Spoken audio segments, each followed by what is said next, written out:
देखिए, करीब महीने भर से हमारे देश के अलग अलग इलाकों की कुछ विभत्स व्यावचारिक घटनाओं को बार बार सोशल मीडिया के साथ साथ देश की प्रतिष्ठित राष्ट्रीय मीडिया पर भी दिखाया जा रहा है, और वो ही बेहद शर्मनाक और गैर जिम्मेदाराना तरीके से।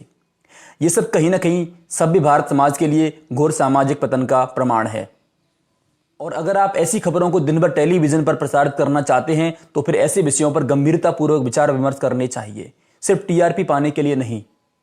देखिए, मामला चाहे ज्योति मौर्य और आलोक मौर्य का रहा हो या फिर पाकिस्तान से हिंदुस्तान आई सीमा हैदर का, और अभी फिलहाल में अलवर की अंजू ईसाई का राजस्थान से पाकिस्तान जाना, ये जितने भी एक के बाद एक मामले सामने आए हैं, उसके पीछे कौन कौन से पारिवारिक कारण रहे, इनकी परवरिश कैसी रही, इस पर सार्थक बहस होनी चाहिए। डिबेट और टीवी डिबेट में ऐसे लोगों को सामने लाना चाहिए जो भारतीय संस्कृति के पारिवारिक रिश्तों की बेहतर समझ रखते हैं।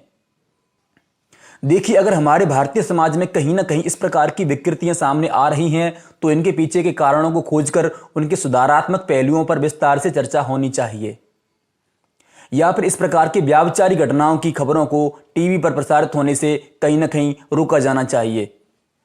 देखिए, ये मनोरंजन के विषय नहीं है, ये गंभीर विषय है। क्या भारतीय मीडिया अपनी सार्थक खबरों को लेकर इतना बर्बाद हो गया है कि टीआरपी पाने की खातिर टीवी पर कुछ भी लोगों को अनाप शनाप दिखाया जा रहा है? और फिर अगर आप ऐसी खबरों को दिखाना ही चाहते हैं तो इस तरह की निंदनीय घटनाओं को अंजाम देने वाली इन तमाम औरतों और पुरुषों के घर परिवार के माहौल के बारे में बताइए, इनकी परवरिश के बारे में बताइए कि इनके पीछे के क्या कारण रहे। और देखिए, ये बड़ी विचित्र बात है कि इस प्रकार के व्याभिचार को भी तमाम मीडिया वाले और बुद्धिजीवी लोग प्यार कह रहे हैं, और कुछ लोग इसे प्यार मान भी रहे हैं। अगर ये प्यार है, अगर ये प्रेम है, अगर ये रिश्ते हैं, तो फिर व्याभिचार और चरित्रहीनता की परिभाषा क्या होती है? अगर इस प्रकार के चरित्र का एक सभ्य समाज में समर्थन किया जाएगा तो फिर विवाह एवं पारिवारिक संस्था की कितनी दुर्गति होगी। इस प्रकार की तमाम नौटंकी को राष्ट्रीय विमर्श का विषय बनाना घोर सामाजिक पतन का प्रमाण है। इसे बंद कीजिए।